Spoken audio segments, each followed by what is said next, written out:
every 4 years with the Olympics. Municipalities compete to host the Winter and Summer Games and virtually always plunge their cities, and sometimes even their home countries, into massive debt and insolvency.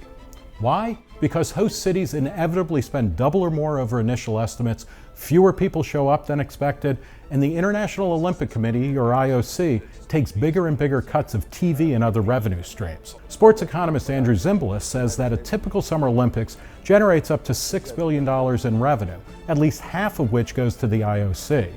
Winter Games generate even less money despite often being more expensive to host than Summer Games. Cities routinely claim that whatever money they spend on new facilities will stimulate the local economy for decades to come. With the recent announcement that Paris will host the 2024 Summer Games and Los Angeles will host the 2028 Summer Games, here are 5 cities that got f***ed by hosting the Olympics.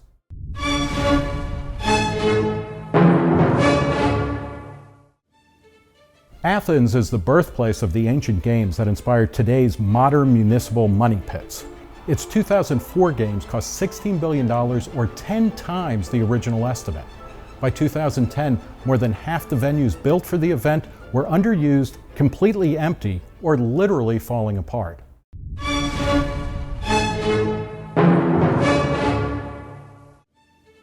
At $50 billion, the Sochi Winter Games cost more than all previous Winter Olympics combined, paid for by a dwindling supply of Russian petrodollars and gold bullion. Boris Nemtsov documented that $21 billion went for embezzlement and kickbacks for businessmen friends of Vladimir Putin. Nemtsov was later assassinated.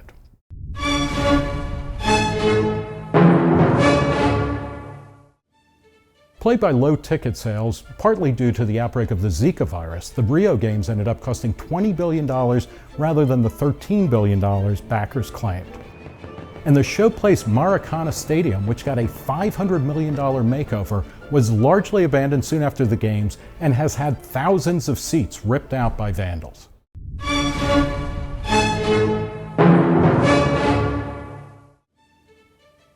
The Beijing Games cost $42 billion, a record at the time, even though Amnesty International charged that the Chinese government used forced labor to build many of the venues. The IOC didn't mind the stratospheric costs or the crackdowns on dissent, though. It awarded Beijing the 2022 Winter Games.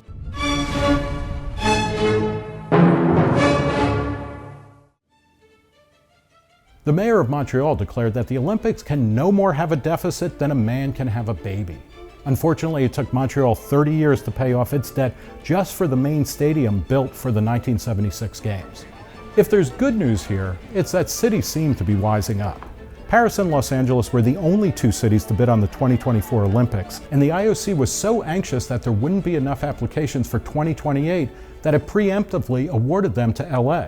But just like with professional sports teams that extort tax dollars and subsidies for stadiums that never pay back their inflated costs, it's likely the Olympics will keep finding new suckers for one of the oldest scams in sports.